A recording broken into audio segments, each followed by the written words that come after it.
ദേശീയപാത നിർമ്മാണത്തിന്റെ ഭാഗമായി അശാസ്ത്രീയമായി മണ്ണെടുത്ത ചെറുവത്തൂർ വീരമലക്കുന്നിൽ വിള്ളൽ കണ്ടെത്തി. ഒന്നിലധികം വിള്ളലുകളാണ് ഡ്രോൺ സർവേയിൽ കണ്ടെത്തിയത്. എന്നാൽ ആശങ്ക വേണ്ട എന്നാണ് ജില്ലാ ഭരണകൂടം വ്യക്തമാക്കുന്നത്. ദൃശ്യങ്ങളാണ് പ്രേക്ഷകർ കണ്ടുകൊണ്ടിരിക്കുന്നത്. ഒന്നിലേറെ വിള്ളലുകളാണ് ഇപ്പോൾ കണ്ടെത്തിയിട്ടുള്ളത്. ചെറുവത്തൂർ വീരമലക്കുന്നിന്റെ ദൃശ്യങ്ങൾ. അവിടെ അശാസ്ത്രീയമായി മണ്ണെടുത്തിട്ടുണ്ട്. ദേശീയപാത നിർമ്മാണത്തിന്റെ ഭാഗമായി ഡ്രോൺ സർവേയിലാണ് ഈ വിള്ളലുകൾ കണ്ടെത്തിയിട്ടുള്ളത്. ജനങ്ങൾക്കിത് ആശങ്കയുണ്ടാക്കുന്ന കാര്യമാണ്. പക്ഷേ ആശങ്ക വേണ്ട എന്ന് ജില്ലാ ഭരണകൂടം വ്യക്തമാക്കിയിരിക്കുകയാണ്. ഇതിനോടകം തന്നെ മുൻപും ഈ തരത്തിലേക്ക് വിള്ളലുകൾ കണ്ടെത്തുന്നു എന്നുള്ളത് ജനങ്ങൾക്ക് ഭീതി ഉണ്ടാക്കുന്നതാണ്. അരുൺ പാറയ്ക്കൽ വിവരങ്ങളുമായി. അരുൺ, ഒന്നിലേറെ വിള്ളലുകളുണ്ട് എന്നുള്ളതാണ് ഡ്രോൺ സർവേയിൽ കണ്ടെത്തിയിട്ടുള്ളത്. പക്ഷേ ആശങ്ക വേണ്ട എന്ന് ഭരണകൂടം അറിയിക്കുമ്പോൾ, ജില്ലാ ഭരണകൂടം അറിയിക്കുമ്പോൾ അത് എന്തുകൊണ്ടാണ് എന്നതാണ്. ജനങ്ങളുടെ ആശങ്ക പരിഹരിക്കാൻ വേണ്ടി എന്ത് ചെയ്യുന്നു എന്നതാണ്.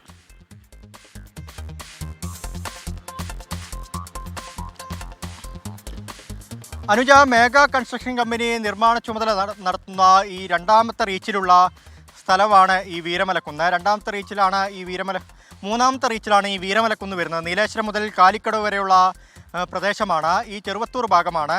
ആ പ്രദേശത്താണിപ്പോൾ ഒന്നിലധികം വിള്ളലുകൾ കണ്ടെത്തിയിരിക്കുന്നത്. ആ വിള്ളലുകൾ നീളത്തിലും കുത്തനെയുമുള്ള വിള്ളലുകളാണ് എന്നാണ് ഇപ്പോൾ ജില്ലാ ഭരണകൂടം പറയുന്നത്. ഇന്ന് രാവിലെയാണ് ജില്ലാ കളക്ടർ ഉൾപ്പെടുന്ന സംഘം ഒരു ഡ്രോൺ പരിശോധന നടത്തിയത്. ആ ഡ്രോൺ പരിശോധനയിലാണ് ഈ ദൃശ്യങ്ങളൊക്കെ തന്നെ കണ്ടെത്തിയത്. എന്തായാലും അപകട സാധ്യതയുണ്ട് എന്ന കാര്യത്തിൽ ഒരു തർക്കവുമില്ല. കാരണം ഈ വീരമലക്കുന്ന് അത്രത്തോളം ഒരു സോഫ്റ്റായ മണ്ണാണ്. ആ മണ്ണ് ഇടിച്ചുകൊണ്ടാണ് ഈ മേഗാ കൺസ്ട്രക്ഷൻ കമ്പനി ദേശീയപാത NH 66 നിർമ്മിച്ചിരുന്നത്. അതിന് തൊട്ടപ്പുറത്ത് തന്നെ ഒരു മട്ടലായി കുന്നുമുണ്ട്. ഈ മട്ടലായി കുന്നിൽ നിന്നും വീരമലക്കുന്നിൽ നിന്നുമൊക്കെ മണ്ണ് ഇടിഞ്ഞു വീഴുന്നൊരു സാഹചര്യം നേരത്തെ തന്നെ ഉണ്ടായിരുന്നു. ആ പ്രദേശത്തെ നാട്ടുകാരൊക്കെ തന്നെ ഈ കാര്യങ്ങളൊക്കെ ഈ മേഗാ കമ്പനിയോടും അതുപോലെ തന്നെ NHIയോടൊക്കെ പറഞ്ഞതാണ്. പക്ഷേ അതിലൊന്നും ഒരു പരിഹാരവും ആ ഘട്ടത്തിൽ ഉണ്ടായില്ല. ഈ സോയിൽ നൈലിംഗ് ആയിരുന്നു ഈ പ്രദേശത്തൊക്കെ ചെയ്തിരുന്നത്. ഹെവി റീറ്റെയിലിംഗ് മതിൽ ഈ ഭാഗങ്ങളിൽ സ്ഥാപിക്കണമെന്നൊരു ആവശ്യം നേരത്തെ തന്നെ ഉയർന്നു വന്നതാണ്. ഇപ്പോൾ ജില്ലാ ഭരണകൂടം ഇതൊരു അതീവ അപകട സാധ്യതാ മേഖലയായി കണക്കാക്കിക്കൊണ്ടാണ് ഇന്നിപ്പോൾ ഡ്രോൺ പരിശോധന നടത്തിയത്. അതിനൊരു കാരണമുണ്ട്. കാരണം കഴിഞ്ഞ ദിവസം ഈ ബേവിഞ്ചയിൽ ഉൾപ്പെടെ വലിയ തോതിൽ മണ്ണ് ഇടിഞ്ഞു വീഴുന്ന ഒരു സാഹചര്യം ഉണ്ടായിരുന്നു. ആ ഘട്ടത്തിലാണ് ഇപ്പോൾ ഇങ്ങനെ ഒരു പരാതി ലഭിച്ചതും ഡ്രോൺ പരിശോധന നടത്തിയതും. ഒന്നിലധികം വിള്ളലുകൾ കണ്ടെത്തിയിരിക്കുന്നു.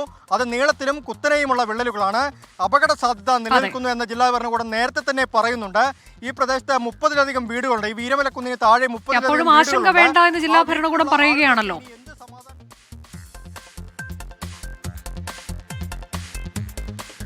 അനുജ, ആശങ്ക വേണ്ട എന്ന് ജില്ലാ ഭരണകൂടം പറയുന്നുണ്ട്. പക്ഷേ ഒരു അതിതീവ്ര മഴ ഇനിയും ഉണ്ടായാൽ ഒരുപക്ഷേ ആ കുന്നിൽ നിന്ന് മണ്ണ് താഴേക്ക് ഊർന്നു വീഴാനുള്ള സാധ്യതയുണ്ട്. ഈ കഴിഞ്ഞ 4 ദിവസമായി പെയ്ത അതിതീവ്രമായ മഴയിൽ ഈ കുന്നിൻ്റെ ഒരു ഭാഗം, അതായത് മണ്ണ് ഇടിഞ്ഞു വീഴുന്ന ഒരു സാഹചര്യം ഉണ്ടായിരുന്നു. പക്ഷേ അവിടെ ഒരു കോൺക്രീറ്റ് ഭിത്തി സ്ഥാപിച്ചിരുന്നു. ആ ഭിത്തിയിൽ തട്ടി ഈ മണ്ണ് നിൽക്കുകയായിരുന്നു ചെയ്തത്.